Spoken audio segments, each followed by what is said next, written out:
Chamo-me Acácio Oliveira, ou Acácio Almeida Oliveira, mais completo, e nasci a 5 de 2 de 1951. Portanto, tenho 71 anos. Muito bem, nasceu aqui no Silveiro. Nasci aqui no Silveiro, bem perto daqui. Perto daqui do local onde estamos a gravar.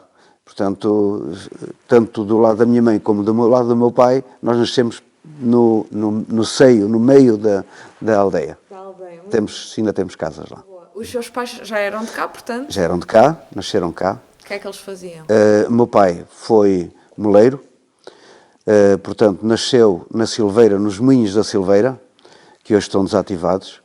Era uma família bastante numerosa, eram, portanto, 4 irmãos e 4 irmãs, portanto, 4 mulheres e 4 homens. E, portanto, a família constituiu-se essencialmente e formou-se dentro de uma casa num moinho. Portanto, esse moinho, depois o meu avô foi percorrendo os moinhos ao longo do rio, não é? Portanto, e veio até aqui aos moinhos do Silveiro. Portanto, estes moinhos que estão aqui ainda existem e estão aqui por baixo da Solcil. Esses moinhos foram alugados na altura, não eram propriedade, mas eram alugados e explorados pelo meu avô, pelo meu pai e pelos meus tios. Portanto, os homens. Na altura havia duas formas, até porque foi no tempo da guerra, da Segunda Guerra Mundial, e portanto o meu pai, o meu avô entretanto faleceu muito cedo, e os meus tios, o meu pai e os meus tios é que tomaram conta do moinho, ou dos moinhos. Mas as pessoas entregavam os cereais, recebiam, portanto, e pagavam em géneros.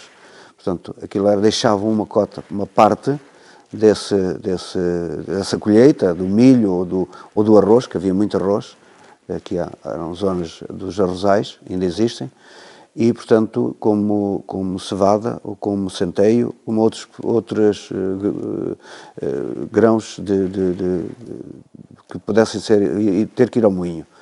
E portanto, e como foi numa época muito limitada, isto é, foi na Segunda Guerra, durante a Segunda Guerra Mundial, tudo era declarado, todos os bens eram declarados.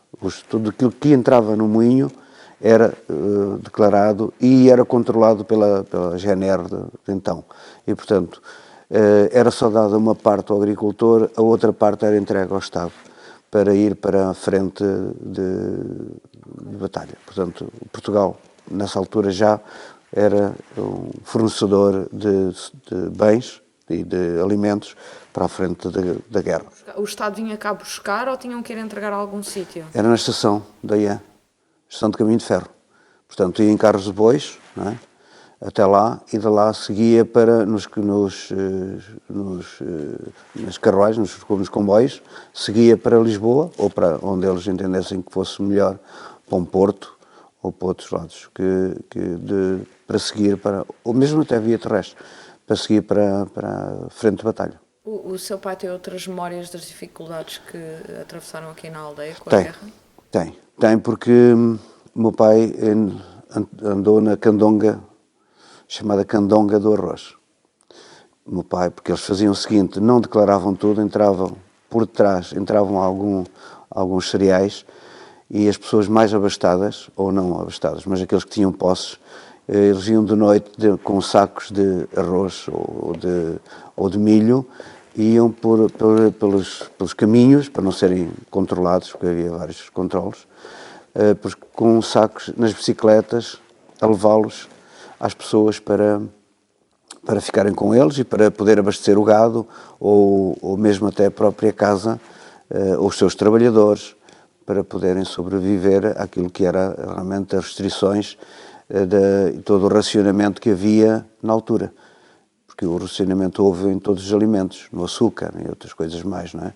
Na farinha, no arroz, pronto. E ele fez isso várias vezes, ao ponto de os meus tios, não o meu pai, por sorte, estava fora do moinho na altura, tinha saído para fora para ver qualquer coisa, e os meus tios foram presos, porque portanto, foram apanhados a sair com as bicicletas com esse tipo de bens que eram ilícitos, era um ilícito, né?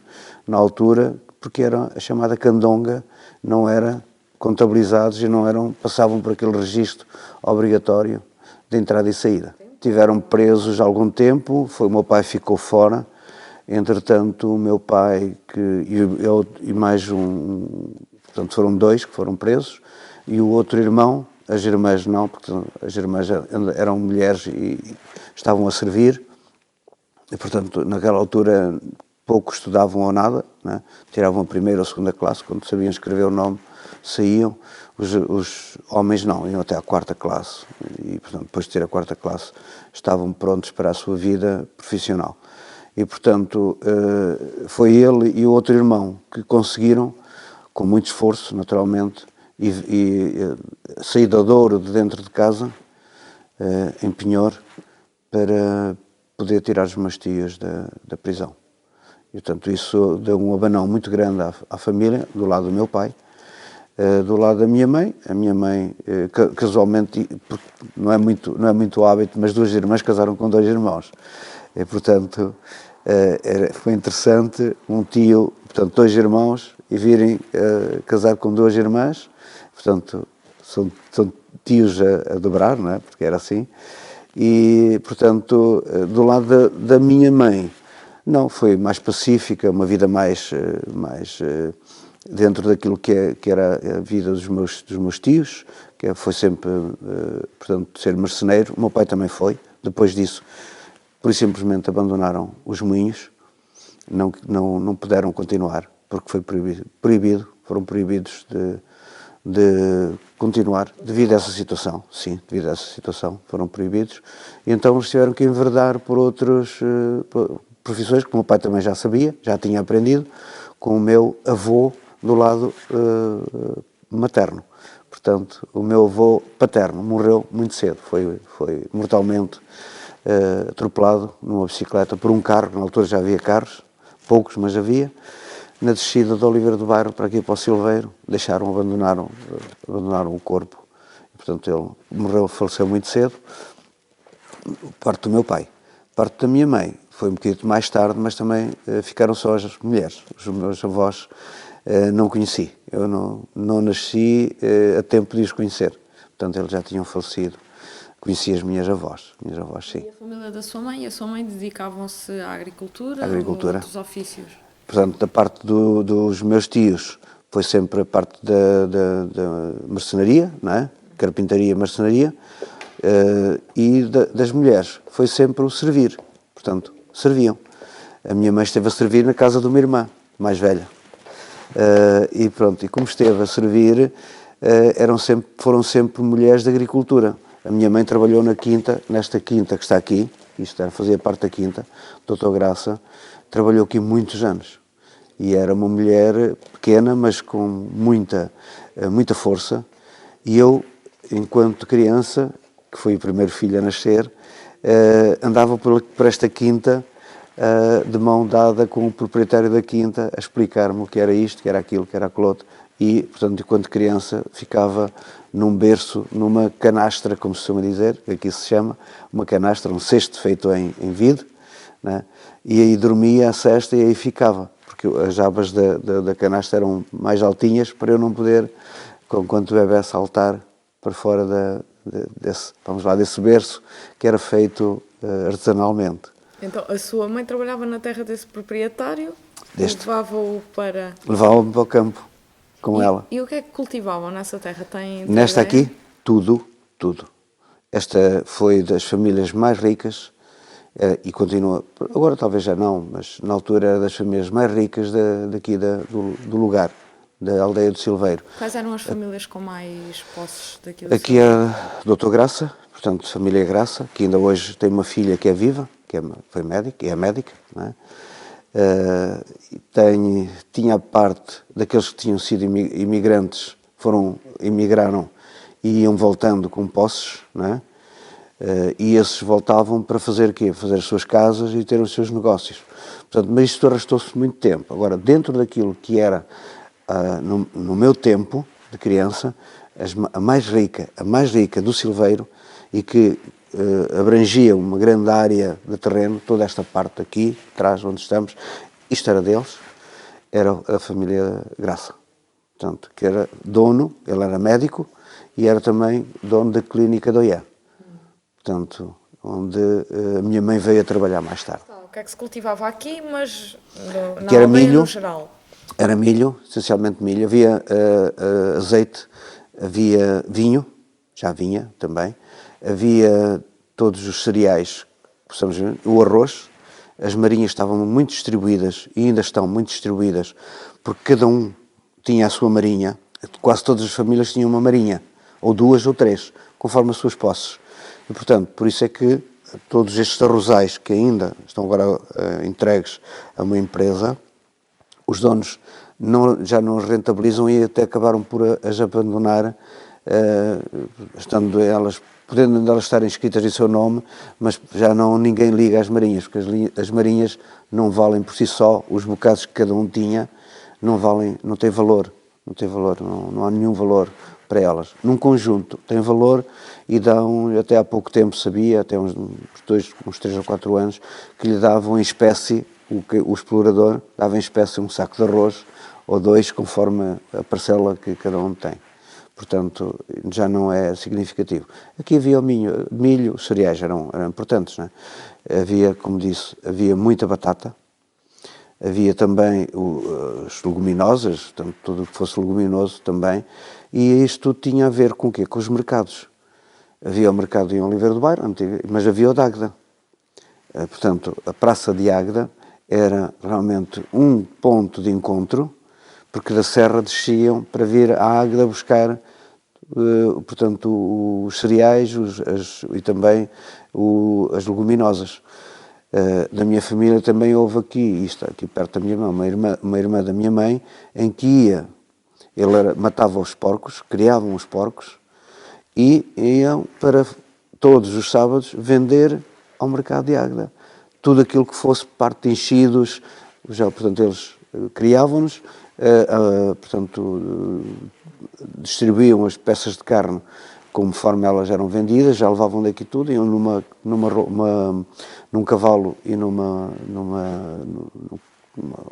carroça de cavalos, iam daqui para a Águeda vender e iam de madrugada e vinham à noite.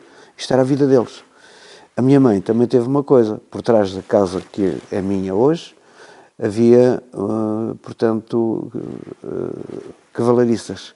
O que acontecia? Os senhores do Alentejo e de outros lados vinham trazer os cavalos aqui e a minha mãe alimentava os cavalos. Portanto, tinha 2 cavalos sempre para alimentar com coisas que alguma palha e alguma ração que lhe deixavam, mas essencialmente com verduras e com outras coisas que ela lhes levava. Portanto, pedia à quinta, não é? Aqui da quinta, aqui até era atravessar a estrada, estava em casa, não é? E, portanto, ela fazia também essa gestão, não é?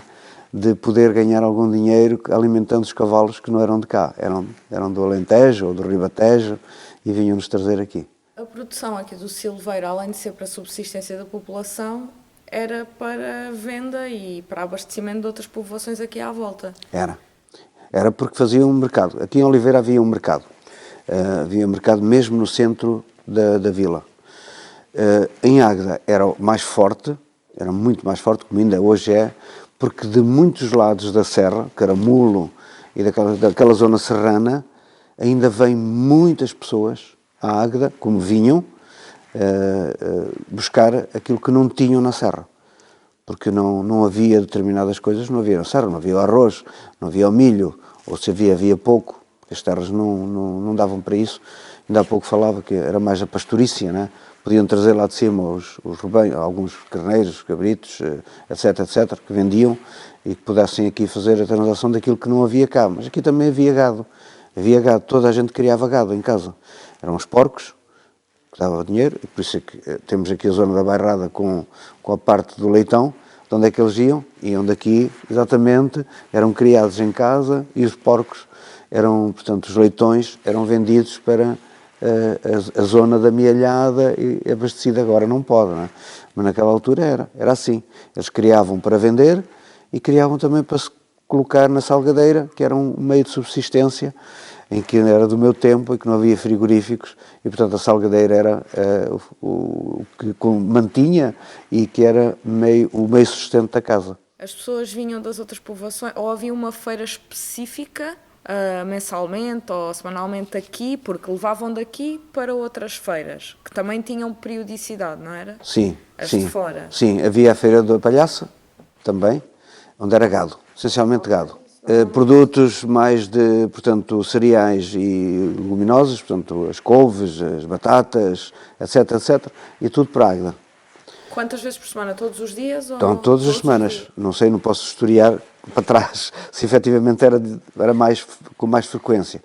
Mas ao sábado, ainda hoje é, e era. Mantém-se a tradição daquilo que eu conheço. E aqui, quem fosse E de fora aqui? e precisasse, vinha aqui a qualquer altura ou Vinha numa feira aqui, específica? não, quem precisasse podia vir cá, mas não era recorrente, não era uma coisa que fosse frequente, não. Quer um leitão, a senhora vende-me um leitão, sabia onde é que havia os leitões, todos se conheciam, olha, teve uma ninhada fulana tal, já estão com 2 semanas ou 3 semanas, olha, já lhe vendo os leitões. Pronto, e ele ia lá buscar os leitões. Portanto, isto aqui era um bocado o passo-palavra, ao chegar aqui à aldeia, quem é que tem? E quem é que tem e quem é que vende?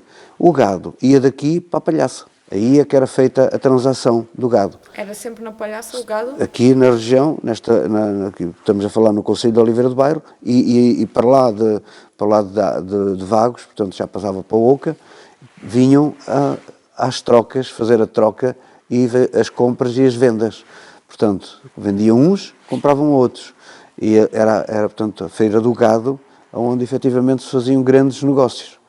Não é? Os grandes negócios eram feitos aí, ou por trocas, ou por mesmo em dinheiro, ou seria em espécie ou em dinheiro. Mas, portanto, era aí que conseguiam fazer, criar um gado, portanto, faziam um animal ia bem alimentado, bem estimado, e daí era feito, podiam trocar por 2 bezerros, ou uma bezerra e um bezerro, e levavam um, traziam 2, e eu traziam só um, e ainda traziam dinheiro. Portanto, era uma questão de gestão da casa em si, né? E da sobrevivência, porque era feita nesses termos, não era só em dinheiro, era também em espécie. Muitas das vezes levava-se umas coisas e traziam-se outras. Não é? Essa fartura de silveiro também explica porque é que na altura da Segunda Guerra tenha sido, não é, os géneros tenham sido tão requisitados. Sem E a dúvida. população sentiu falta. Principalmente do arroz e dos cereais, milho, tudo aquilo que não fosse perecível, era levado para a frente da guerra, como dizia o meu pai, disse muitas vezes, em que nos vagões dizia sobras de Portugal. Portanto, era isso que eles viam lá escrito e toda a população estava em crise de fome, né, e de sobrevivência alguns, porque tinham que sair daqui e trabalhar para outros lados para conseguir, porque aqui não conseguiam. Pronto, eram muitos marceneiros, eram muitos carpinteiros, eram muitos pedreiros, e na altura as casas faziam-se com adobos, ainda não havia indústria cerâmica, não é? Como é que eram as casas aqui? Eram como é que em era a adobe. sua? Como é que era a sua? A minha era adobe, como eram todas, praticamente todas as casas, a não ser aqui a da Quinta, que ainda está, uma parte está de pé, e já era feito noutro material, que possivelmente teria vindo de uma cerâmica a algum lado de Portugal, onde a evolução cerâmica tivesse avançado mais, principalmente para o lado de Ilha ou para outros lados, onde a coisa pudesse já ter outra tecnologia e outro custo, era um custo maior, portanto podiam investir nessa parte. Aqui era adobo, os adobos foram feitos sempre, e eu posso, de certa maneira, testemunhar aquilo que o meu pai diz, o professor Vítor falará nisso, está escrito num livro que o Armor Pires Mota escreveu, o Sr. Armor escreveu, e ele é vivo, e eu conheço-o bem também, eu também de alguns testemunhos, naturalmente, e portanto, aquilo que o professor Vítor vai dizer é mais baseado naquilo que o Armor escreveu e investigou. E, portanto, Silveiro era nada, Silveiro passou a ser um povoado com meia dúzia de famílias, que eram os cotetos, que era da parte da minha mãe, eram os silvanos, estão apelidos, mas que há silvanos. Portanto, depois o meu pai deriva para Oliveira, já não apanha silvano, mas era conhecido pelo silvano. Da parte da minha mãe eram os cotetos, em que havia cotetos mesmo, não é? E, portanto, esses nomes, silvanos e cotetos, foram-se, no tempo, ainda hoje os há, não é? Ainda há pessoas com esses nomes, mas depois foram passando para os Oliveiras, para os Almeidas, não é? E sentiam-se mais confortáveis nos Oliveiras e nos Almeidas. Portanto, eu tenho a família dos Oliveiras, porque eu sou Almeida de Oliveira, da parte da minha mãe, os Almeidas, da parte do meu pai, os Oliveiras. E, portanto, ao sair aqui do Furadouro, eu tenho a minha residência, porque as terras dos meus pais, principalmente da minha mãe, as terras que se faziam, a agricultura, onde se fazia, semeava a batata e se colhia a azeitona, era mais naquele lado. Mas ali não havia muita água, não havia, passa lá uma vala, né? Mas a vala era tão explorada que não chegava. Portanto, tinha que haver períodos de rega e, se não sabem, sabia, era escriturada as horas do regadio, uns a tal hora, outros a tal hora, outros a tal hora, só que começou a crescer a povoação e não havia água, nem os poços davam água ali. Os poços não tinham água. Portanto, era da ribeira.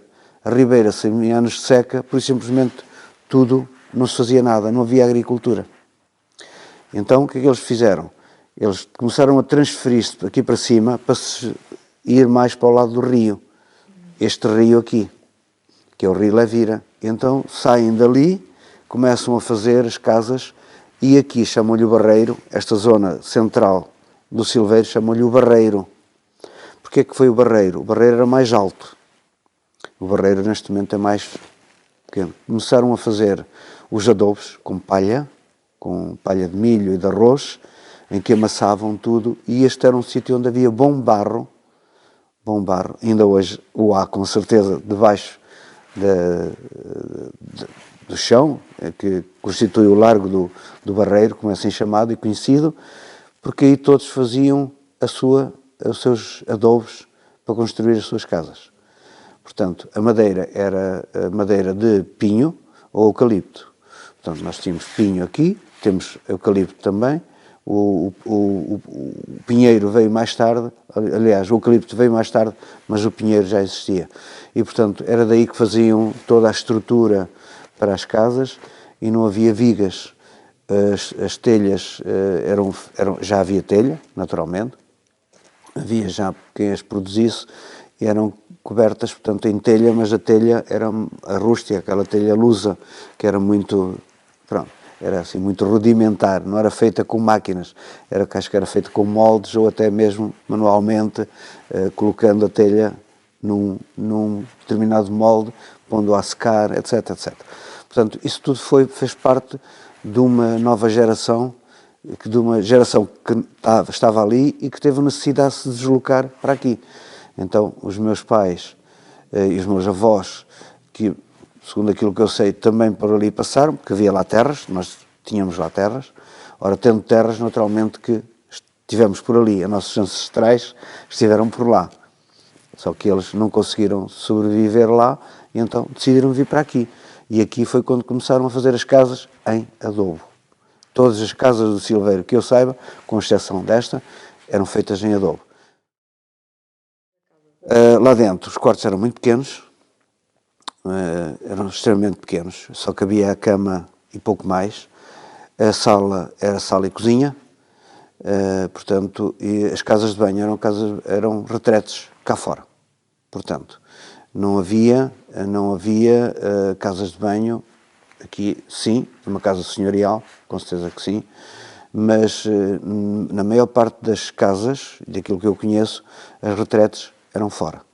Portanto, a grande divisória da casa era a cozinha, que tinha uma lareira, onde se faziam os fumados, portanto, onde eram-se feitas chouriços, morcelas, e secavam a carne para fazer o presunto.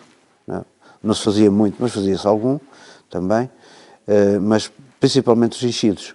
Os enchidos eram feitos todos no fumeiro. E, portanto, em qualquer casa havia fumeiro. E a lareira tinha que estar constantemente acesa.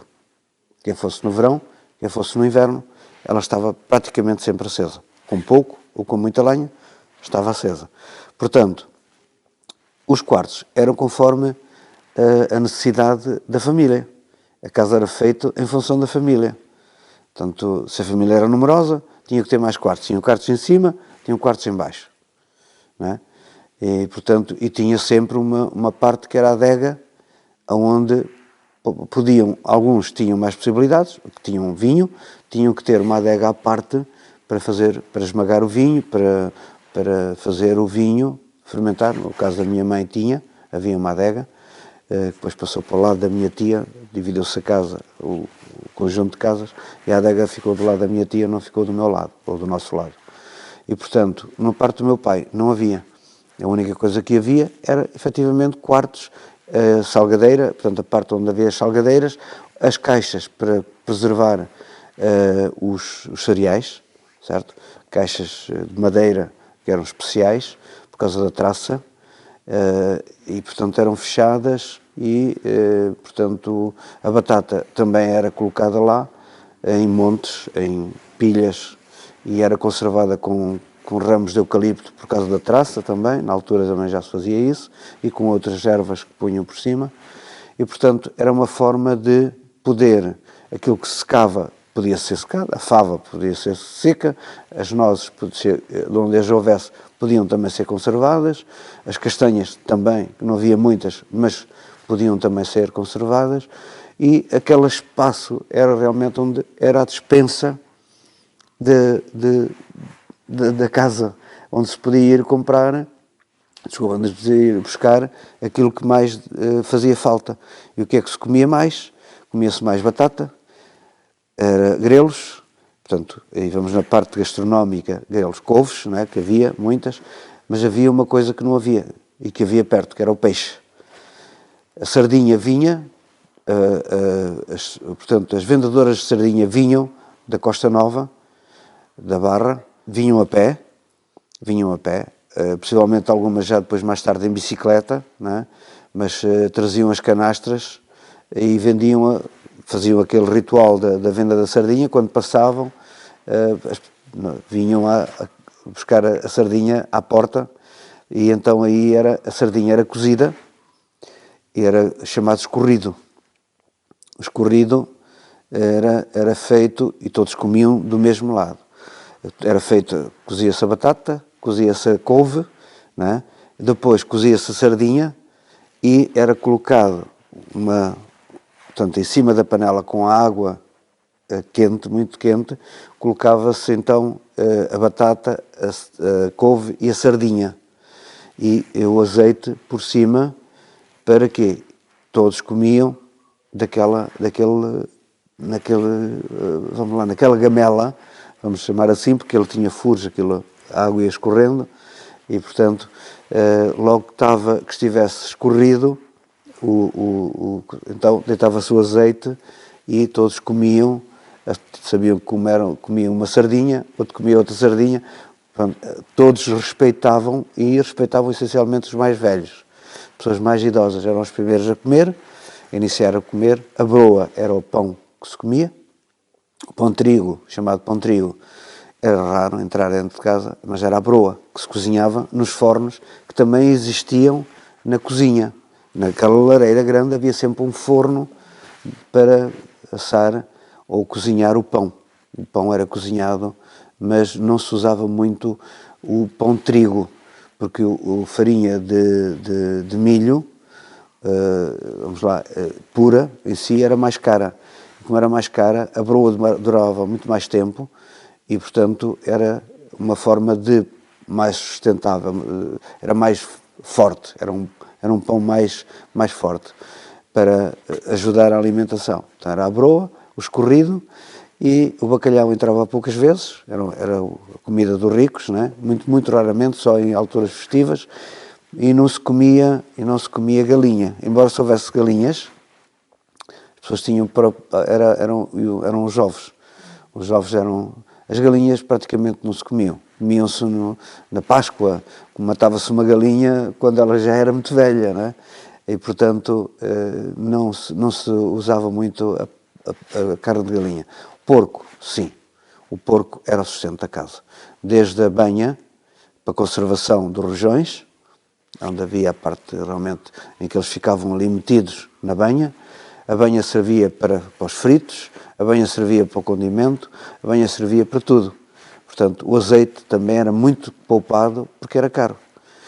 E na altura o azeite servia ou para a candeia, e depois mais tarde veio o petróleo, os candeeiros a petróleo, portanto não havia muita eletricidade, havia ainda pouca eletricidade. Ainda se lembra de quando é que a eletricidade aqui chegou?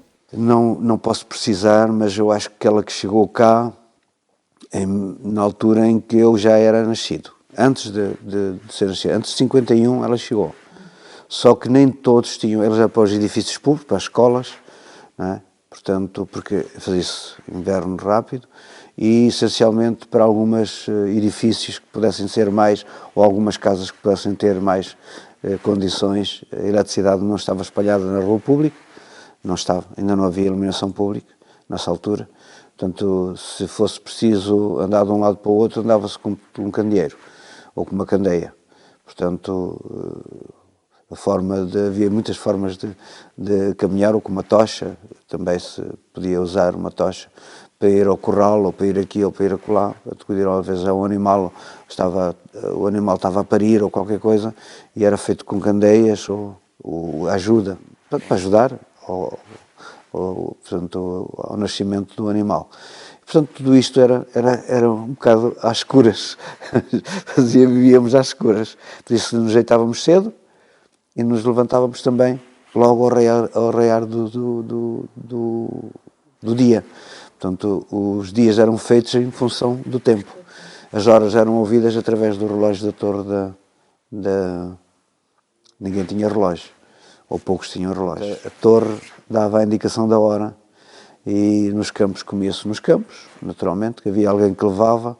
Os senhores, os mais abastados, normalmente aqui, né, levavam para os trabalhadores, ou as trabalhadoras, mulheres, porque houve uma altura em que realmente os homens abalaram, todos, já não havia condições para sobrevivência de tanta... As famílias começaram a aumentar, eram muitos filhos, havia necessidade, portanto os pais foram morrendo por uma razão ou por outra, porque houve também uma epidemia muito grande que se chama a pneumónica, e que devastou muitas famílias. Portanto, as famílias ficaram muito desgastadas no sentido de terem perdido os seus progenitores, né? Ficaram crianças órfãs também. Houve aqui orfandades, aqui na aldeia. Portanto, tudo isso contribuiu para haver pobreza. Isto era uma terra pobre. Então, ainda não é rica, mas é uma terra em que viveu a pobreza profundamente. Tanto a Primeira Guerra, mas mais na Segunda Guerra. A Segunda Guerra foi terrível aqui para esta aldeia. Portanto, nasceu em 51. As condições de vida ainda eram complicadas nessa altura, aqui na aldeia? Assim, eu nasci em 51, eram complicadas, porque o meu pai, o meu pai só conseguiu estar, entretanto, as coisas foram-se complicando cada vez mais, e uns foram para a Venezuela, outros foram para a França, iam assalto para a França, para aqui, para lá, portanto, sabia-se o que é que se ganhava em França e como é que se podia realmente ir buscar algum dinheiro para poder construir uma casa ou sustentar a família. E eu nasci em 51, a minha irmã nasceu 18 meses mais tarde, portanto ela já nasce em 52, 53. E meu pai, depois da minha irmã nascer, a família estava a começar a aumentar, não é? A minha mãe teve um grande problema comigo. Portanto, eu nasci de pés e, portanto, teve mesmo a morte, e eu também, não é? E, portanto, houve ali um certo receio, não é, do primeiro filho ter acontecido o que aconteceu, e, entretanto, pronto, por uma circunstância que eles também não contavam, e antigamente não havia anticoncepcionais, nem não se falava muito nisso, não é? Por isso que as famílias eram numerosas, E o meu pai ficou com algum receio, nasce a minha irmã, mas ele depois, a minha mãe ainda teve alguns problemas com parte da minha irmã. Então ele, portanto, deixa-nos com saúde, felizmente, tanto eu como a minha irmã, e teve que abandonar por razões, porque ele já tinha sido referenciado, e meus tios tinham estado na cadeia, tá? Estavam referenciados pela GNR. Eu diria, estavam referenciados pela PIDE. E, portanto, estavam, de certa maneira, havia informadores da PIDE por todo o lado. Sentia-se muito a presença da PIDE aqui, no Silveiro? Os informadores eram anónimos, eram pessoas anónimas. Mais tarde veio-se a saber, mais coisa, menos coisa, quem eram e quem não eram, mas nunca foram expostos publicamente. Mas o meu pai sabia bem, e também não quis arranjar nenhum problema, porque eles estavam a fazer o trabalho dele, ganhavam por informarem a PIDE, e ele foi fruto de uma denúncia, de uma informação que aconteceu isso, e por isso é que eu digo sempre que não é por acaso que o meu pai era um homem socialista, dos pés à cabeça, e teve que fugir também. Foi uma das coisas que o obrigou a fugir, a sair de Portugal, porque já lá estava o irmão da minha mãe em Angola. E ele vai para Angola, deixa a minha mãe e deixa dois filhos cá. Eu estive cá até 1956, 7. Eu saí daqui com quase 7 anos. Fiz a primeira classe ainda aqui, com o professor Acúrcio, e toda a gente me conhecia porque eu era muito rebelde. O meu pai não estava, era muito rebelde, era conhecido pelo Matateu, porque era muito escuro, era escurinho, andava sempre ao sol, fui criado ao sol, andava sempre ao sol, não gostava muito de andar com camisas, era calções, era descalço, pronto, era assim que eu gostava de andar. Claro que para a escola tinha que ir, mas assim que eu me apanhava fora da escola, tirava as botas, tirava o que for e andava descalço. E, portanto, tínhamos um campo ao lado da escola, uma escola que muitos frequentaram no meu tempo, e ainda estão vivos, felizmente, muitos do meu tempo, tenho 71 anos, não é? Portanto, há muitos cá que foram meus colegas de escola, e, portanto, o professor vinha no chamado Cociolo, que era tinha um motorzinho, já eram bem, e vinha do IE dar aulas aqui ao Silveiro. Dava aula e depois eu voltava outra vez para cima. Havia um ritual que durou muitos anos, que era todos os pais, todas as mães davam, na altura, penso que na Páscoa, o galo, ou a melhor coisa que tivessem em casa, iam oferecer ao professor. Não é? Portanto, o professor Cursi ainda recebeu o galo da minha primeira classe, acho que era quando terminava a primeira classe, e ainda andei mais algum tempo. Para além da primeira, ainda andei mais algum tempo na escola. Depois daqui saí, eu e a minha irmã nem chegou a frequentar a escola, que era mais novita, não é? E não frequentou, e saímos daqui para Angola. Fomos de navio, fomos no Pátria, na altura, e demoramos bastante tempo a chegar a Angola. A minha mãe ia morrendo durante a viagem, que ela não dava, não conseguia, pronto, deu-lhe assim a volta e ia morrendo durante o trajeto até chegar lá. E entretanto fomos para lá. E daqui surge depois o meu tio que foi, atrás o meu pai chamou o meu tio, depois chamou outro tio, e os homens foram todos embora. Ficaram as mulheres.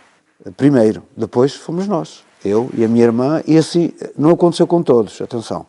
Uns depois nem chegaram a levar famílias. Vinham cá, mandavam para cá o dinheiro, o meu pai mandava para a minha avó, sustento para a minha avó, nós vínhamos cá em férias, eu vim cá em férias, e as chamadas férias grandes eram 6 meses, e eu ainda estive a estudar em Aveiro, portanto, ainda ia daqui todos os dias para Aveiro, durante 6 meses. Ele prolongou um bocadinho mais, porque acumulava férias, e então quando vinha era para estar mesmo, não é? Era para estar com a família, era para fazer alguma coisa, alguns melhoramentos nas casas, não é? E pronto, e era sempre um tempo que vinham passear, para estar aqui com a família, mas também para a aplicação de alguns de algum dinheiro que mandavam e que podiam mandar, só podiam mandar para apoio à família. E, portanto, as transferências eram feitas sempre para apoio à família. O meu pai tinha, a minha mãe tinha, as minhas avós ainda eram vivas, e eu vim cá. E na altura em que cá vim, já tinha 14 anos, 14 para 15, eu vi isto diferente, muito diferente. Eu vi as casas todas a cair, eu vivi na casa da minha avó paterna, estivemos na casa da minha avó paterna, mas também ia dormir à minha casa da minha avó materna. E aquilo que eu vi era terrível, era constrangedor para mim. Não conseguia fazer equivalência entre a nossa forma de viver e estar e as comunidades que tínhamos já, muito à frente, casas de banho dentro, lá em Angola. Tomávamos banho todos os dias, vestíamos de uma forma diferente, não é? Quando chegamos aqui, apesar de termos vindo, já víamos um bocado no frio, apanhamos aí julho, agosto, setembro, outubro, novembro, dezembro e, portanto, fomos aqui com muito frio. Quando aqui cheguei, aquilo que eu olhava era mas o que é isto? Isto é uma barraca de um negro. Porque as casas não eram só determinadas divisões, que eram rebocadas. Eram rebocadas. O resto era entrávamos num quarto, aquilo tinha sido feito com tanta precisão que estava o adobe, estava certinho e não precisava mais nada. E o teto era em madeira. Não é? E se houvesse por cima, portanto, se houvesse divisões por cima, como era a casa da parte da minha avó paterna, era soalho. Então via quem estava em cima, sentia tudo. Usavam-se ainda os bacios, os penicos, chamados os penicos, não é? E havia também as braseiras, que eram onde morriam muitas pessoas. Porquê? Metiam as braseiras, os velhotes já sabiam que não se podia fazer isso, mas eu, por exemplo, arrisquei um dia, quanto jovem, quanto imaturo, a pôr uma braseira debaixo da minha cama, estava com muito frio. Não é? Os colchões eram feitos de palha de milho, não é? Portanto eram todos, tinham um rasgo e eram depois todos postos direitos, para que aquilo não ficasse sempre um buraco no mesmo sítio. E portanto era assim que era, não havia colchões de espuma, nem os colchões eram de palha, eram de espigas de milho, não é? Aquela espiga era aberta, seca e tal, e depois eram lá colocada, então, mais abertinha, não é? Uma mais aberta, outra menos, para aquilo ficar mais fofinho. Pronto, e eu achei que realmente isto era uma pobreza muito grande e que não queria cá ficar. Disse ao meu pai, eu não quero cá ficar, eu quero ir voltar para Angola, não quero. Eu gosto muito das minhas avós, naturalmente, ainda estavam vivas e estiveram em muito tempo, mas não pode, eu não quero, pai. Nem a minha irmã também não quis. Portanto, fizemos um grande sacrifício, estar aqui aqueles 6 meses, mais 7 meses talvez, e eu estar a estudar na Escola Industrial e Comercial de Aveiro. Portanto, eu vinha, depois lá continuei, porque eu não era filho de uma pessoa abastada, eu não podia, mesmo que tivesse muita inteligência e que fosse muito inteligente, eu não podia estar a arriscar, porque o meu pai lá também não tinha grandes posses. Não foi um homem que teve muita felicidade, não tivesse ido para a Venezuela sim, tivesse ido para a Espanha sim, ou para a França aliás, mas foi para Angola. E Angola era terrível, mesmo assim era mau. Ele foi portanto, um empregado de uma companhia de café. Foi-lhe entregue uma roça de café. O meu pai foi um especialista, um expert em café. E, portanto, trabalhou sempre lá. Primeiro começou a trabalhar como carpinteiro, marceneiro carpinteiro, numas oficinas numa companhia que era a Companhia Angolana de Agricultura, que pertenceu aos Guedes, da Mercedes, que eles foram os donos da Mercedes, daqui em Portugal na altura, e tinham companhias de café, portanto havia uma sociedade que fez uma companhia onde havia uma cidade dentro dessa companhia. Portanto, a sede da companhia era uma cidade autêntica, onde tinha uma porta de entrada com polícias e guardas da companhia, tinha uma estrutura fantástica, e então eles faziam, em cada roça de café, tinham uma mini aldeia, onde era o café vinha todo das dependências da roça e vinha parar ali. Ali era descascado, era seco e por aí fora. E fazia o ciclo do café, até mesmo à venda do café já a ser transportado para os portos ou para os aeroportos. Portanto, Angola era um grande exportador de café, como nós sabemos. O meu pai foi aí que viveu e foi sempre trilhado por uma situação que também é importante aqui dizer, e que é um ícone da cidade do Silveiro, da aldeia de Silveiro, que é uma igreja que se chama a Igreja dos Irmãos, é evangélica.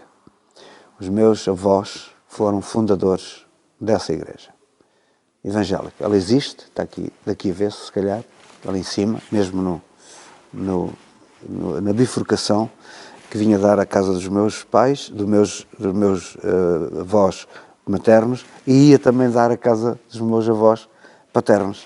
E no prolongamento, então foram os meus avós, e talvez os meus bisavós, mas eu direi os meus avós, isso eu tenho certeza absoluta, que ergueram aquela igreja evangélica.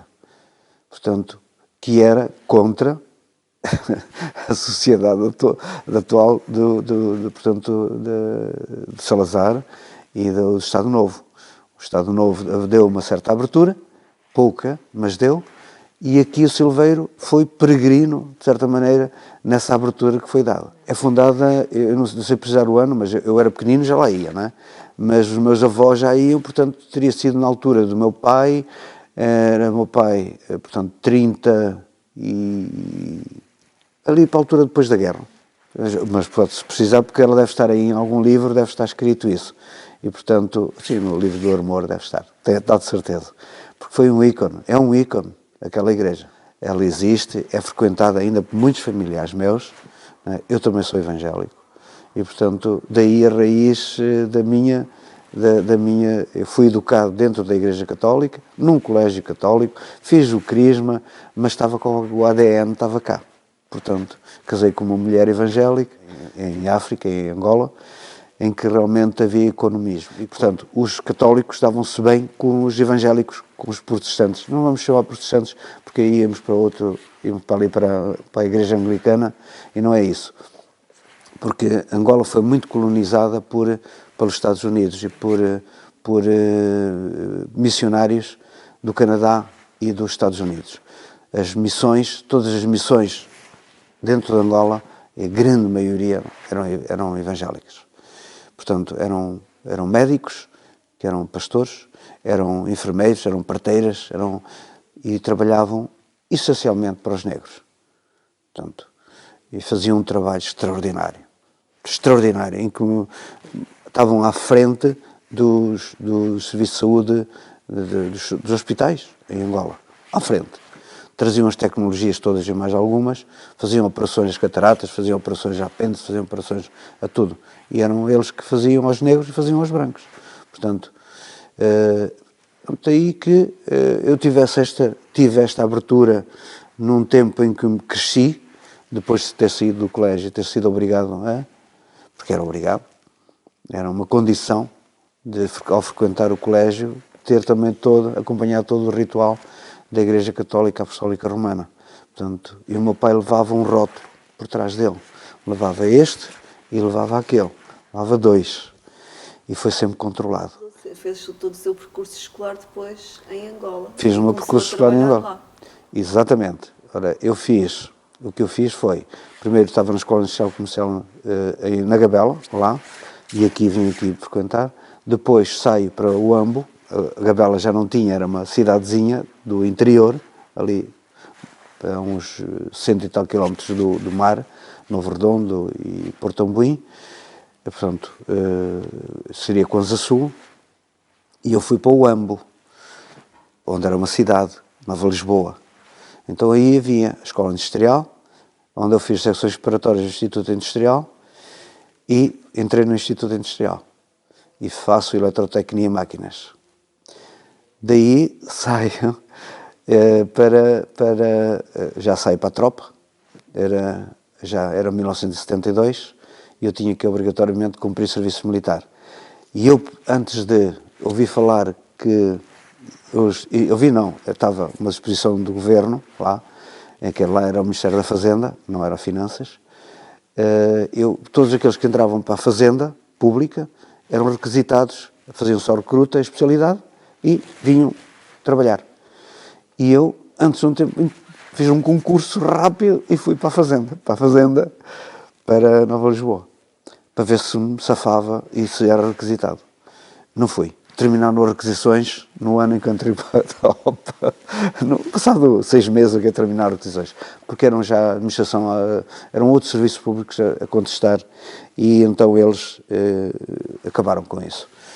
E eu, entretanto, portanto, depois já a minha vida, entretanto, 72, que eu entrei, tinha que cumprir 42 meses de serviço militar obrigatório, com 12 meses em zona operacional. Fui ferido em combate, portanto levei um tiro nas costas, e antes de terminar a minha zona operacional, estava já no último mês de zona operacional, eu tinha cumprido 11, no 11º eu fui ferido, fui evacuado, vim para o Hospital Militar de Luanda e, portanto, felizmente estou cá.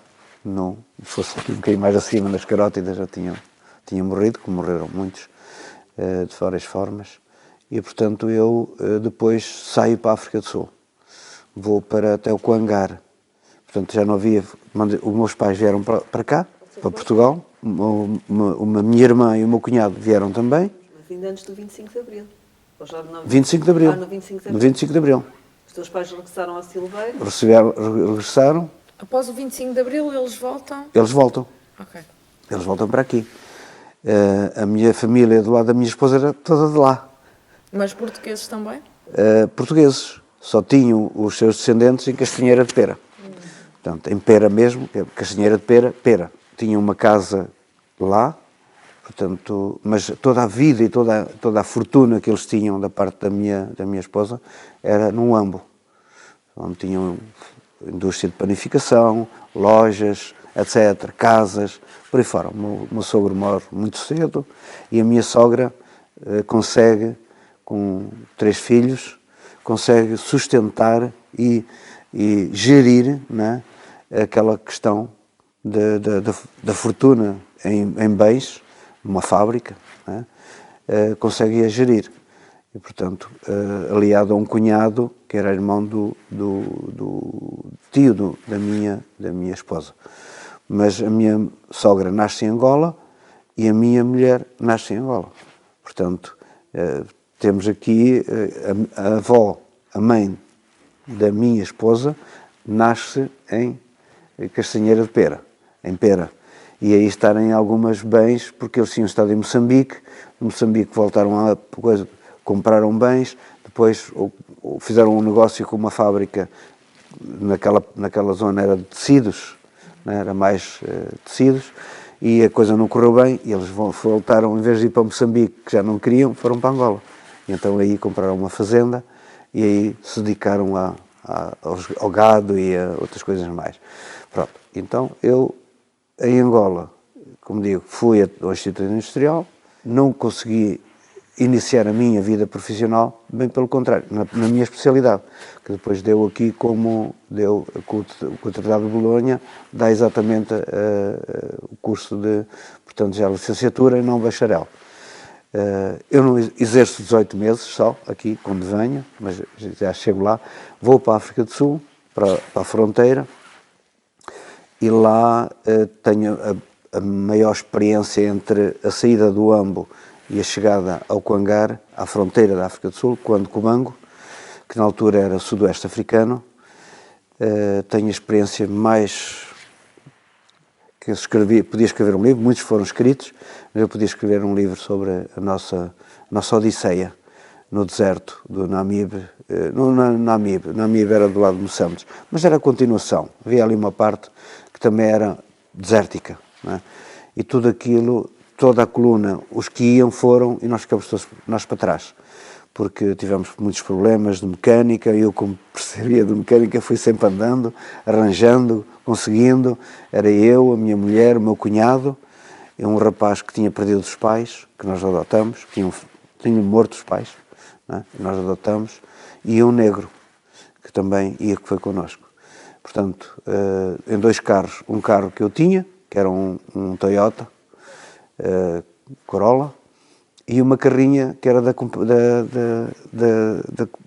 Sociedade de Panificação, que se chamava Sopan, Sociedade Panificadora do Ambo. Então levamos uma carrinha Mercedes, só que não tinha tração. Não havia tração, enterrava-se constantemente na areia, havia percursos de areia, não é? Em que se enterrava, nós tínhamos que pôr tábuas, tínhamos que pôr coisas para conseguir andar mais um tempo, mais um bocado, e demoramos muito tempo a chegar. Portanto, isto com muitas coisas à mistura, com uma odisseia tremenda, fantástica, de filme. Isso em que ano? Isto é 1974, logo após 25 de Abril. Eu estava casado, casei, ainda era militar. Logo que eu terminei a vida, me safei, eu disse, bem, agora já podemos casar. Eu namorei 6 anos com a minha mulher, né? Portanto, ela foi minha colega, mais nova que eu, 3 anos. Mas quando eu estava na escola industrial, já estava nas secções preparatórias para o Instituto Industrial, ela estava no curso Geral de Comércio. Portanto, estávamos ali, ela mais atrás e tal, 3 anos mais nova que eu mais à frente, né? Portanto, e isso obrigou-me, na África do Sul, quando lá chego, eles fazem uma triagem na fronteira, que eles estavam lá a defender-nos, tal e qual agora como acontece com a guerra da Ucrânia, em que há necessidade de passar para o outro lado da fronteira, não é? E nós tivemos essa necessidade. Mas não nos deixaram passar para o lado, porque nós tínhamos uma vila que tinha sido abandonada, que era a Vila do Congar. Tinham sabotado a eletricidade, a água, tudo isso, e eu fui arranjar tudo. Eu arranjei a parte elétrica, que era o gerador, era a minha especialidade, sabia, não é? Arranjei a parte da água, das bombas de água, que saíam do rio, eram filtradas, e a água saía para a rede pública, não é? A eletricidade nas casas, uma carpintaria que havia, porque aquilo é uma parte, só trabalhava com madeiras, e a madeira exótica, era daí de onde estava o grande poderio do Coangar, era realmente levar a madeira para o outro lado da África do Sul, e a caça. Portanto, a questão da caça, que era a carne seca, era morta a caça, seca a carne e vendida, porque os sul-africanos comem muita carne seca. Então, houve um tempo vamos lá ver, de permanência ali. Eu voltei ao Uambo para ver se havia condições de regresso. E eu quase que ia morrendo. Portanto, demorei. Já ninguém contava que eu voltasse. Porque eu passei por várias situações de controle de movimentos políticos, do MPLA, FNLA, UNITA, em vários pontos, e depois eu levei gasolina para lá, e fui acompanhado por um negro, e pronto, e conseguimos, não sei como conseguimos voltar, chegar ao Coangar. Não consigo, hoje, acho que foi um milagre eu ter conseguido chegar, porque realmente aquilo que eu vi eram assaltos constantes, eram mortos, se não davam, eram pilhados e mortos, tiravam-lhes os carros e pronto, faziam isto. Eu não sabia o que é que ia encontrar, eu fui eu completamente às escuras, numa atitude ainda jovem, ainda sem filhos, assim, eu vou ver o que é que por lá está. E fui. Portanto, quando eu regresso disso, não vale a pena. As casas estavam todas ocupadas, as nossas casas, a fábrica estava toda destruída, portanto, não havia hipótese de nós voltarmos. Então, entramos para dentro, e foi em Grootfontein que nós tivemos 8 dias do outro lado, depois os movimentos começaram a avançar, e nós tivemos necessidade de sair para o lado da fronteira, para o lado do sudoeste, que agora é Namíbia. Hoje, Namíbia, em Grootfontein, perguntaram-me se eu queria ficar lá. Como muitos ficaram. E eu disse, eu quero. Assim, mas então qual é a tua família? Olha, a minha família sou eu, o meu cunhado também foi dos comandos e andava pela facção Chipenda e acabou por saber que nós estávamos lá, andava na zona de Serpa Pinto, ele sabia que nós tínhamos ido para aquela zona e veio sempre, e veio sempre a recuar, porque as forças estavam a avançar, ele veio sempre a recuar. Pronto, ele chega até nós, e ainda nós estávamos no Congar, ainda estávamos dentro do território angolano. Então passa, entrega a arma, tira o camuflado e veste-se à civil.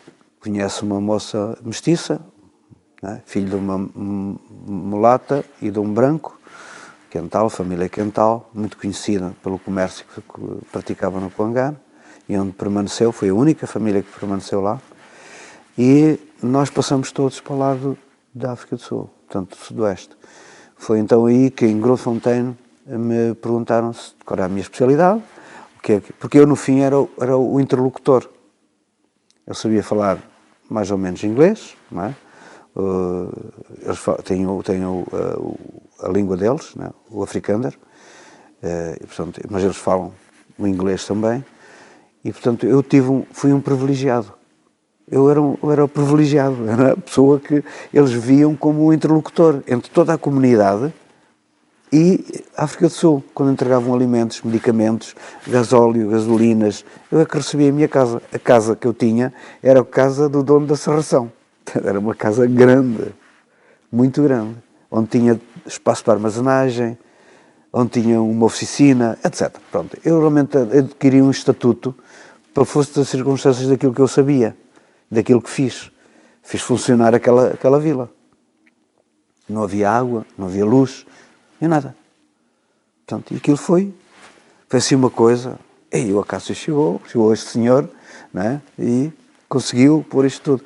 Até o próprio movimento, que é a MPLA, que tinha uma representação, o indivíduo do MPLA é que falava taco a taco comigo e eu sabia tudo. Os aviões aterravam ali, tinha uma pista de aviação, os avionetes aterravam, traziam coisas, levavam coisas, etc. Diamantes e outras coisas mais. Pronto, havia ali um tráfico também de diamantes e coisas que, pronto, só eu sabia. E, portanto, então, quando entramos já eles conheciam-me, perguntaram-me se eu queria ficar. Ia para as Minas de Ouro ganhar muito dinheiro, havia ali perto, havia Minas de Ouro, e portanto eu disse que não queria. Perguntaram-me uma família e disse, olha, é esta senhora, é a mãe da minha esposa, é a avó da minha esposa, é o irmão da minha esposa e é este jovem que eu adotei, tinha 16 anos na altura, que eu adotei à família porque perdeu os pais foram mortos. Eles disseram, olha, então ficas tu, a tua mulher, fica o teu cunhado e fica este jovem. As duas senhoras têm que ir embora. Não ficam. Eles não queriam pessoas de idade. E eu disse, olha, então, não ficando elas, eu também não fico. Minha mulher começou a chorar, naturalmente. Era a família. Começou a chorar. Disse, não te preocupes, não ficamos. A oferta era fantástica. Em randes, na altura, era muito dinheiro que eles me iam oferecer. O meu cunhado também ia, ele tinha estudos, mas não tinha nada a ver com tecnologia, mas rapidamente, o moço tinha 16 anos, também aprendia, não é? E, portanto, não ficamos. Então, deram-nos as passagens, levantamos voo diretos aqui a Portugal, onde chegamos no dia 24 para 25 de abril de 1975. Entregaram-nos no aeroporto 5 contos, trocaram-nos 5 contos por pessoa e disseram assim, olha, vocês têm lugar nas penhas da saúde. São retornados, deram-nos um cobertor. Naquela altura ainda estava muito frio. Nós vinhamos lá com camisinha. Vínhamos do sudoeste, do deserto e do rio. Camisinhas, uma malita, não é? Entregamos as armas, entregamos tudo o que tínhamos. Carros, deixei-os lá.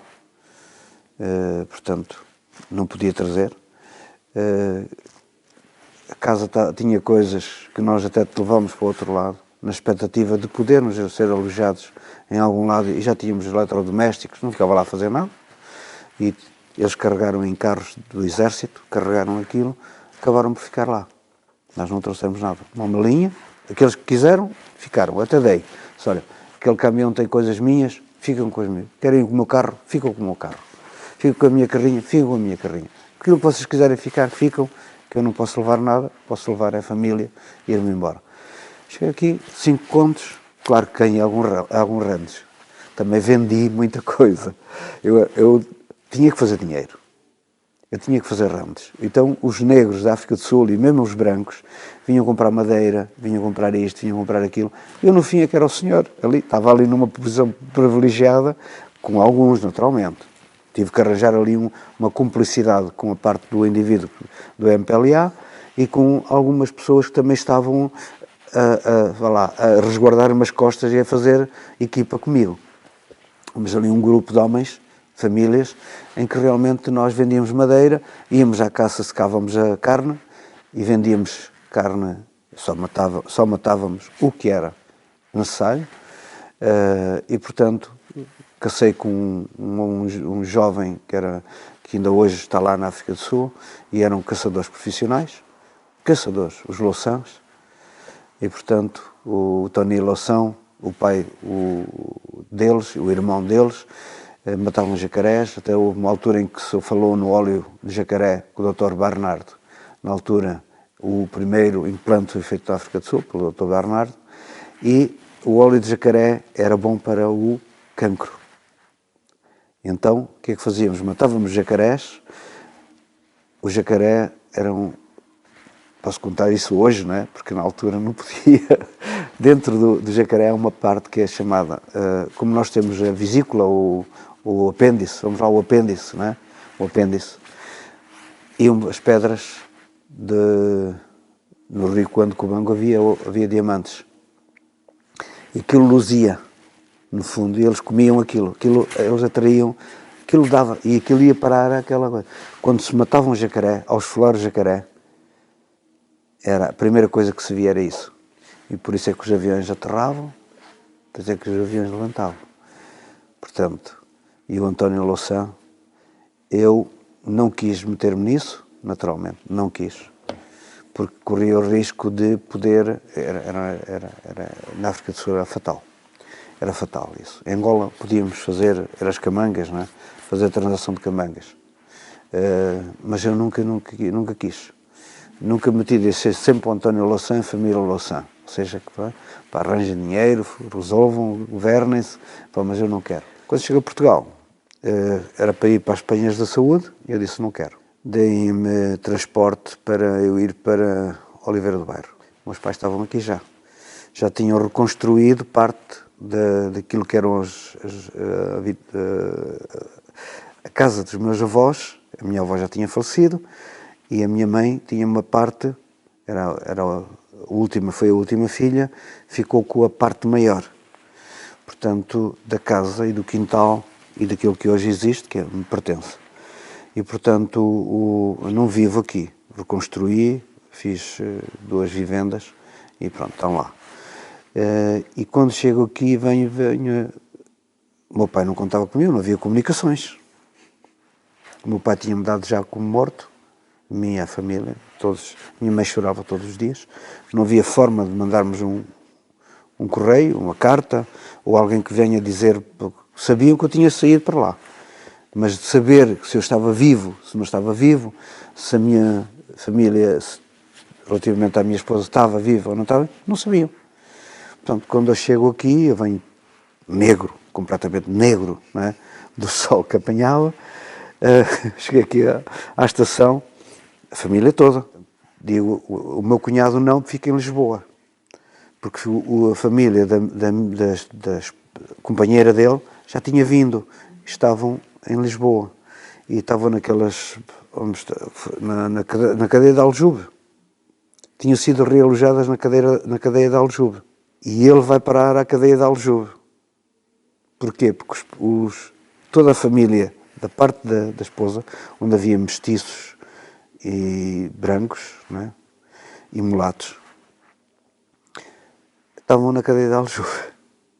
Eu fui lá várias vezes, naturalmente, e conheço a cadeia de Aljube porque estiveram lá retornados dentro, estavam lá alojados, estiveram lá durante muito tempo. Depois é que foram realojados para o lado mais de Almada, aquela zona para aquela zona mais a poente, onde se fizeram aqueles grandes bairros sociais. E ainda tenho uma cunhada, a minha cunhada entretanto morreu, mas a filha de uma cunhada, que o meu cunhado não conheceu, porque ele volta aos comandos, regressa aos comandos, e está no centro de comandos na Amadora. Só que, passado pouco tempo, ele faz uma filha, ele vive e saía do quartel e ia, para depois arranjaram ia e vinha para os comandos e tal, e passado 6, 7 meses cá estar, ele morre com uma pneumonia bilateral, 29 anos. Portanto, ele morre, não conhece a filha, nós passamos por muitos problemas relacionados com esse nascimento dessa criança, que hoje já tem uma filha, e que nos damos muito bem. E, portanto, eu chego aqui ao Silveiro, aqui à estação, e quem me vai buscar à estação é um primo meu que tinha os táxis. Estava lá, ia lá de vez em quando buscar as pessoas, não é? Nós chegamos ali, com as malitas, como é que agora vamos? Ou vamos a pé, ou então, eu ainda tinha uma noção do que era, não é? Oliveira do Bairro, tinha vindo cá com 14 anos, lembrava-me, não é? Então ele aparece o táxi e tal, e ele olha para mim, então onde é que vocês vêm? Então, vamos da África do Sul, do Sudeste Africano. Como é que tu chamas? E ele tinha o mesmo nome que eu, ele chamava-se Cássio Henriques de Almeida, e eu Cássio Almeida de Oliveira, chama-me Cássio. Epá, não me digas que és o meu primo. Pois sou. Eu também depois reconheci-o logo, não é? Estava um bocado mais forte, mas sou teu primo. Era filho de um irmão da minha mãe, que também estava em Angola e que voltou. Eu disse, pá, coisa. Subam, trouxe uma casa aqui. Quando eu entramos, a minha mãe veio à porta, disse, que passa ali, não é? E a aldeia, aqui, esta parte da aldeia daqui de baixo, quem são estes pretos que estão a chegar aqui? A minha mãe conheceu-me, veio. Pronto, realmente foi um momento, e o meu pai, era já tarde, eu já estava em casa. E realmente foi um momento extraordinário de reencontro, não é? Pronto, e aqui recomecei tudo do zero, estaca zero. Não tinha filhos ainda, não é? Estávamos casados e toda esta vida, não é? Até voltar às origens. E quando volto às origens já vejo uma casa que não era de adobe, que tinha sido destruída, e estava a nascer uma casa portanto, como ela havia de estar, até esteve há 2 anos atrás, em que ela foi toda reconstruída, e porque não tinham condições para fazer uma casa, tiveram que pôr amianto em cima, não é? Com muitas dificuldades que ele teve para fazer uma casa digna, não é? Digna. Pronto, eu recomeço aqui, não tendo condições em casa dos meus pais, porque ela não estava totalmente acabada, a casa. A minha sogra regressa à Serra, onde tem família, tinha uma irmã, e tinha familiares, então levo à Serra, e venho, e fico só eu e a minha esposa. O meu cunhado fica em Lisboa, o moço tinha família atrás dos montes, nós soubemos da família, e o moço que nós cuidamos metemos-no no comboio e foi até atrás dos montes. A família de origem também, que não conhecia. Pronto, esse moço, depois soubemos dele há algum tempo e há muito tempo que já não sabemos dele. Eu, em termos profissionais, entro numa empresa chamada Melix. Ainda funciona? Não, E faliu. E fazia o quê? Faliu, mobiliário metálico. Estava na origem. E eu apresento-me a pedir trabalho. E eu disse, para que sabes fazer? Opa, a minha área é esta. Eu não estou inscrito na Ordem dos Engenheiros, mas a minha parte é engenharia, porque eu depois tirei também, a nível de finanças, eu tive que tirar a contabilidade, aqui no ISCA, no Instituto Superior de Contabilidade. E, portanto, outra questão que eu também, da minha vida, eu não sei, às vezes, eu prefiro que não me tratem por nada, nem engenheiro, nem doutor, nem nada, porque eu não sei o que é que sou. Eu sou o engenheiro, eu sou o doutor, não sei o que é que sou. Sou o senhor, sou o Acácio, das finanças. O engenheiro, o doutor, ou nas finanças nunca se usa. Não se usa. Lá é uma repartição de finanças, é o senhor tal, e caem os títulos, a não ser nos diretores, é o senhor diretor, é o seu chefe, foi chefe, portanto os títulos caem. E em Angola também não se usavam, e muito menos na África do Sul, não se usavam. Na Angola usava-se, na elite usava-se, mas assim mais Isso coisas é uma não. coisa muito portuguesa. Exatamente. Mas, portanto, eu regresso e vou pedir trabalho. E disse, olha, eu sei, tenho este curso, apresentei o meu... É o que nós precisamos. Precisamos de uma pessoa dessas. Estamos agora a iniciar, estão cá os franceses a montar já as máquinas, ainda andavam a pôr o resto de coisas, mas já andavam a pôr as máquinas. Aquilo tinha quinadeiras, desde entrar a chapa e sair um armário, entrar os tubos e sair uma cadeira. Portanto, e isso deu-me a oportunidade de eu ir a Grenoble, especializar-me em hidráulica e também eletrostática e robótica. Quando eu já tinha 18 meses na Melix e era o encarregado, era o técnico de manutenção, tudo o que tinha a ver com máquinas, com alta tensão, com baixa tensão, tudo. Os engenheiros de Coimbra iam para lá estagiar, não é? E, portanto, eu, a uma certa altura, disse, estou a ganhar muito pouco. Pagavam-me miseravelmente. E trabalhava dia e noite. Chamavam-me, era em processo contínuo, né? Estava sempre a trabalhar, normalmente a pintura eletrostática, tinha que estar lá sempre alguém. E aquilo não podia parar. Tinha um BIP, estava em casa, a fábrica era aqui perto, e eu comprei uma motorizada. Não tinha dinheiro, nós não tínhamos dinheiro. Não é? E, entretanto, eu tinha que ir motorizada de noite, a chover, frio, não sei, para a fábrica para me desarrascar. Depois comprei um carro. E aí o que acontece é que eu quis sair, quis aumento, não me deram. A Pavimenta, que era uma grande fábrica de material cerâmico, que existe aqui ao lado do Lidl, era a fábrica que mais funcionários tinha, mais produção tinha, mais condições dava de emprego. E convidaram-me para ir para lá. Eu disse, eu venho. Fiz um teste, fui lá fazer um teste, em robótica, isto e aquilo. Eu fiz lá precisamos de ti aqui, pá. Aqui o indivíduo de Silveira, pá, nós queremos-te lá. Queremos-te lá, pá, aquilo, tens que ir para lá. E ganhas veio ganhar 3 ou 4 vezes mais na altura. Só que havia um convênio entre as fábricas. Só sais daqui, só sais de lá, se o patrão de lá disser que sim, pode sair.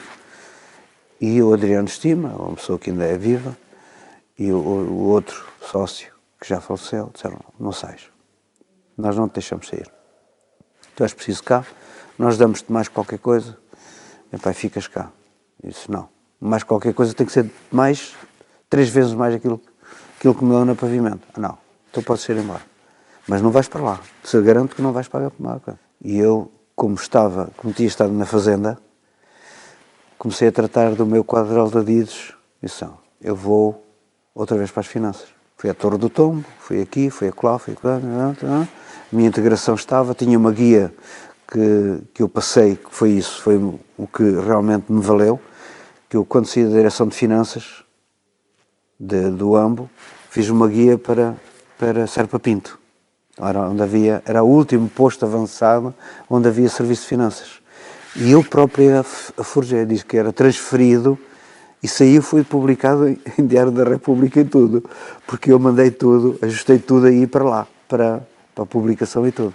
E levei aquilo, carimbado, assinado e tal, tudo. E essa guia eu nunca a perdi. Então foi isso que me deu a possibilidade da reintegração no Ministério das Finanças. Portanto, eu fui para o Ovar, fui colocado em Ovar, estive 6 anos nas finanças de Ovar, no quadro geral, nos supranumerários. Houve um concurso e eu concorri a 2 Fiz 2 concursos, um para o tributário, outro para o contencioso, que é a parte dos tribunais. E a minha mulher, na altura, ainda não tinha, trabalhava aqui no centro, no Centro Social do Oiã, que era aqui onde era a antiga junta, ela era lá auxiliar de ação educativa. Portanto, ela já trabalhava, eu também já trabalhava ali, mas pronto, estávamos a arranjar, após eu sair daqui da casa dos meus pais, fui para o lugar mesmo, aluguei um apartamento e comecei a construir uma casa onde estou agora. Portanto, havia necessidade de mexer com dinheiros, tínhamos que arranjar dinheiro. E começamos a constituir família. Foi então aí que eu estava em Ovar que nasce o meu filho. E eu vou para o Ovar e Ovar surge esse concurso e eu concorro. Concorro e tenho mais nota, a minha nota foi muito maior em contencioso, tribunais. Então vou para o Tribunal de Primeira Instância para o Porto, onde tive realmente um lugar excepcional, foi chefe de secretaria e, portanto, ganhava muito dinheiro, muito dinheiro. Só que estive lá 6 anos, ao fim de 6 anos os meus filhos estavam a crescer, a minha filha nasceu e nasceu numa situação de eu estar a ir para o Porto. Eu via nascer o meu filho, não vi nascer a minha filha. E os meus pais estavam aqui. E eu estava a construir a minha casa. Eu nunca abandonei, não quis nunca abandonar o Silveiro. O Silveiro era as minhas origens, os meus pais estavam cá. A minha família tinha voltado. Portanto, o Silveiro, por eleição, era a minha terra. Portanto, eu nunca mais saí para ir para lado nenhum, nem nunca mais penso sair daqui. Tenho as minhas raízes, os meus filhos nasceram cá, etc, etc. Portanto, é daqui que eu sou. Tive propostas excelentes para ir viver para o Porto, porque eu tive uma grande ligação ao juiz Alfredo José de Sousa, que foi provedor de justiça e foi diretor da judiciária no Porto e depois juiz no tribunal onde eu estive. Eu estava no primeiro juízo e lidava diretamente com ele, era com ele, comigo, era mais que escrivão. E, portanto, o Alfredo José de Sousa, que era um homem de esquerda, era de Vila do Conde, casado com uma senhora aqui de Recardens, né? Criamos aqui laços muito fortes de amizade. E então ele disse-me: Cássio, eu arranjo-lhe uma casa no Porto, barata. Você vem para cá, eu arranjo-lhe uma casa barata, vem para cá. E então eu não abdiquei. Diz: eu não posso, doutor, eu não posso ir para aqui porque eu tenho os meus pais, eu tenho a minha mulher, eu tenho meus filhos, nasceram lá, eles já estão a estudar, estão a começar a desenvolver a sua vida. Então, eu disse: eu compreendo. Com muita pena minha, eu tive que voltar para o tributário. Tive que fazer mais um concurso, andei de cavalo para burro, como se costuma dizer, andei mesmo, em todos os aspectos, Mas voltei. Eu ia todos os dias daqui, levantava-me às 5h30 da manhã, para apanhar o comboio, para ir para Aveiro, de Aveiro apanhava outro. Tinha 2 passes, um daqui para Aveiro e outro de Aveiro para o Porto. Não é? E, portanto, para chegar lá às 8h30 e para estar no tribunal às 9h. E às vezes não vinha. E o meu filho, quando eu chegava aqui, o meu filho não estava deitado. O meu filho estava no berço, à espera do pai. Eram 10 horas. Portanto, tudo isto me começou a criar problemas de consciência. Só brincava com o meu filho da sexta de noite, sábado, domingo, e se houvesse feriados, porque de resto passava a minha vida nisto. Então tive que definitivamente, porque eu pensei, ainda pensamos, pronto, não continuamos a nossa casa, vendemos-la e vamos para lá, no estado em que ela estava. E pronto, mas a minha mulher não, diz que não. Eu também para o Porto, eu também não vou. Eu depois de Porto vim para Ilhavo e de Ilhavo vim para Oliveira do Bairro, onde terminei a minha carreira como chefe de finanças. E a minha esposa sai candidata-se às finanças, vai para a Águeda, da Águeda vai para Vagos, de Vagos vem para Oliveira. Portanto, ela foi minha colega. A aldeia mudou muito em termos de paisagem, de edificado? Mudou tremendamente. E mais do que quando nós viemos. Aliás, quando nós chegamos... muita gente das colónias? Sim. Muita gente que veio. tanto das colónias como, Como dos outros lados. Portanto, aqui era uma terra que, como já aqui foi dito e afirmado, A imigração era muito forte. forte. Dispersou tudo. Os homens foram todos embora, depois foram as mulheres, e algumas nem foram, ficaram cá, algumas ficaram viúvas, outras, perderam os maridos, por isso simplesmente. Mas realmente o 25 de Abril trouxe muita gente, e circunstâncias de guerra e circunstâncias de mudanças de regimes, etc. Muitas coisas que aconteceram em França, na Venezuela, na América e outras mais, não é? Em que os filhos eram recrutados para irem para as guerras, Vietnã, isto, aquilo, aquilo outro, quando eles tiveram que regressar, não é? Por força de circunstâncias. A aldeia teve aquela primeira que eu conheci ainda, me lembro como criança, não é? Essa está na minha memória, porque eu tive até quase aos 7 anos. Depois dos 14 anos, em que tive cá 6 meses e corria isto tudo, ia aos sítios onde era pequenito, não é? Quando eu andava com os meus primos e andava por aqui, por ali e por acolá, não é? Pelas minhas de arroz, os moinhos da Silveira, dos meus avô, do meu avô, onde ele era dele, os moinhos ali do Silveiro, aqui de baixo, e corri, e aqui um moinho que havia aqui embaixo também, aqui mesmo nesta, também existiu aqui um moinho, onde o meu avô passou, era de água, eram de água, todos eles eram de água, porque este é o Sértima, passa aqui, portanto eles vinham ao longo do rio Sértima, e depois cruzam-se lá embaixo o Levira com o Sértima, ou o Sértimo com o Levira, eu não sei bem se é assim, eu acho que é a Sértima, Levira, este é o Levira. E quando cheguei a Portugal, Silveiro era uma terra onde era preciso pagar. Aliás, quando eu vim com 14 anos, eu para ir a um café tinha que pagar um valor. Para adquirir esse estatuto de poder ir a um café, tinha que pagar não sei quanto, almoço ou um jantar, muitas coisas. Era uma tradição que já não, deixou de existir. Mas que a emancipação de um jovem para entrar dentro de um café com homens, as mulheres não entravam. As mulheres não entravam nos cafés, era proibido. Não entravam. E havia 2 cafés, e há 2 cafés, um deixou de existir, mas há um café que é desse tempo, onde eu fiz a minha emancipação para entrar dentro de um café. Portanto, e às tantas horas não havia rapazes na rua, muito menos raparigas, não é? Ou moças, não havia. Portanto, aquelas horas tinham que estar em casa. E então a rua e os cafés eram dos homens. E quando chegamos de Angola, não havia uma mercearia que depois deixou de existir, era da minha família também, pertencia à minha família, que vendia aquelas mercearias antigas, tinham aquelas tulhas, vendiam tudo um bocadinho, não é? Mas não se vendia legumes, não se vendia nada. Os legumes não se vendia. Não se vendia uma cenoura, um tomate, não se vendia nada disso. Um café, não havia café. Não havia café, havia bagaço. Havia outras coisas, café, vinho, havia, era um copo de vinho quando jogavam a termossos, amendoins, mas não havia cafés. Quando nós chegamos, as mulheres começaram a ir ao café, é um escândalo. Houve necessidade de ir, de comprar, porque nós não éramos agricultores, não tínhamos hortas, tínhamos que ir buscar as coisas a algum lado, ou íamos à praça, a Oliveira, ou íamos à Praça Águeda, ou então tinha que haver aqui no Silveiro alguma coisa. Aí havia outro café que ainda existe também, que era o Luxinho, 3 cafés, no Largo. 1, 2, 3. O Luxinho é o primeiro a entrar, a pôr um tipo de hipermercado, onde já se vendiam as batatas, as cebolas, os alhos, isto, aquilo, e o café, e isto e aquilo, com uma mentalidade mais aberta. Os outros foram imitando. O 25 de Abril produziu um efeito tremendo, uma evolução, onde deu até políticos, não é?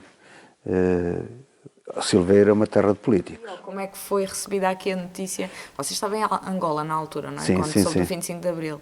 Como é que foi receber lá e o que é que foi colhendo depois no pós daqui da recepção do 25 de Abril? O 25 de Abril aqui nunca entrou bem, aqui, no Silveiro.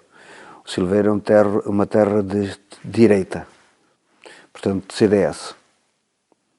E, portanto, continua a ser assim. Agora está a mudar.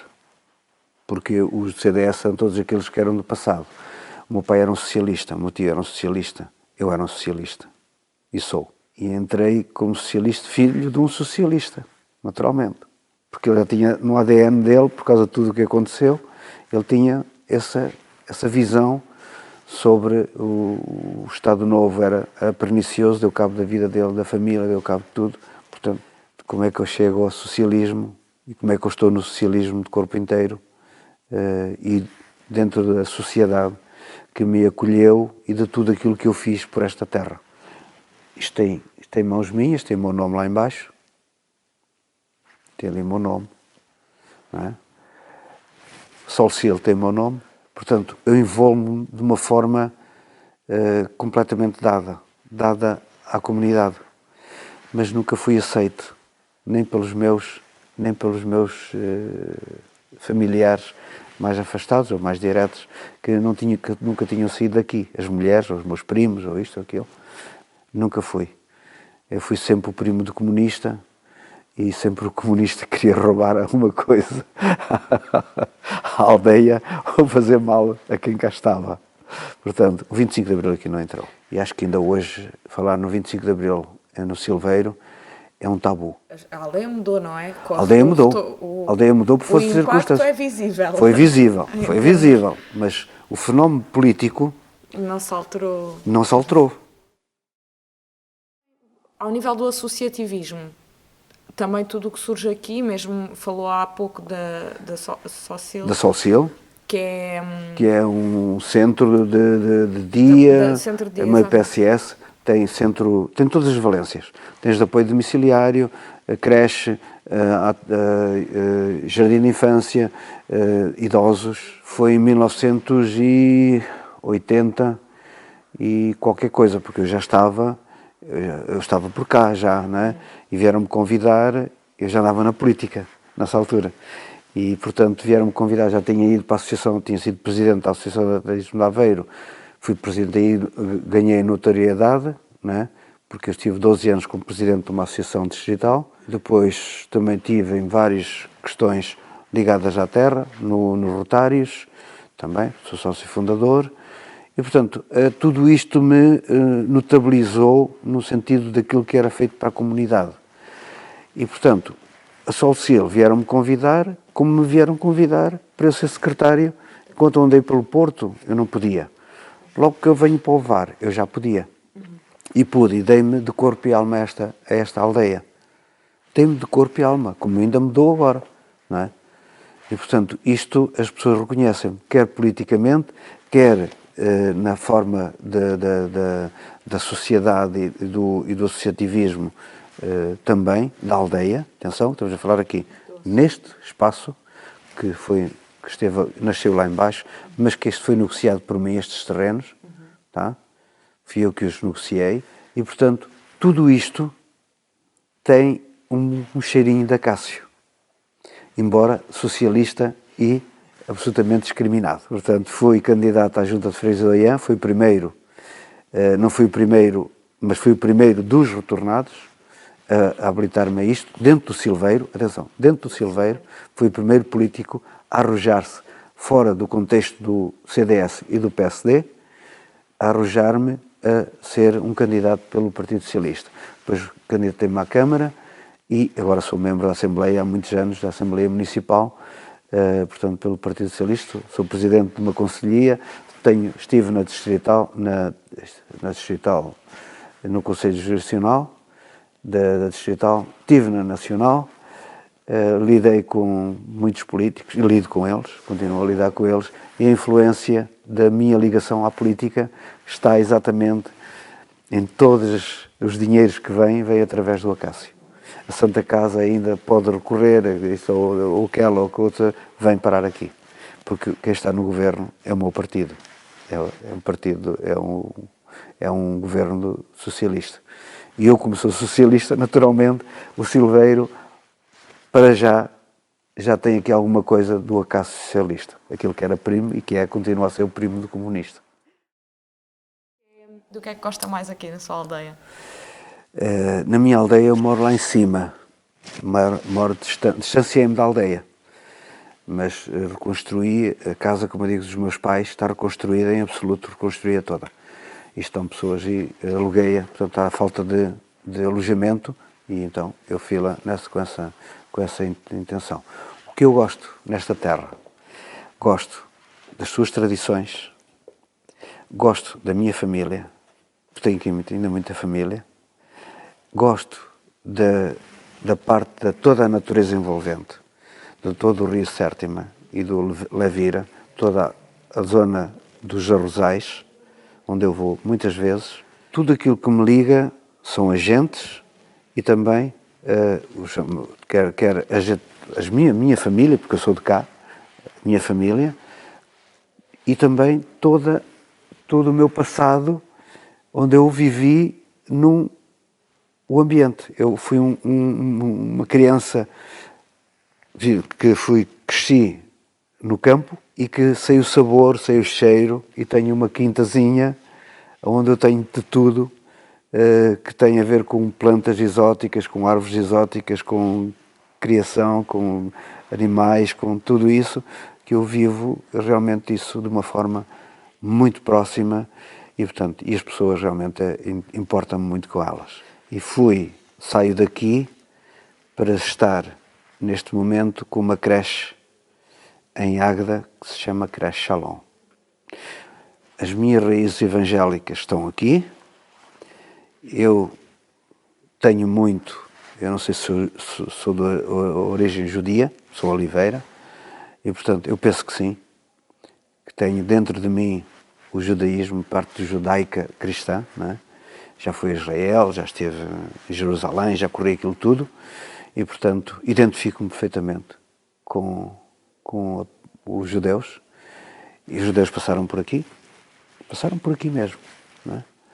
Portanto, estiveram em Águeda. Águeda é uma terra dos judeus, e aí a Shalom nasce nas minhas mãos, é uma instituição, uma creche com 60 crianças e que cheira a Acácio.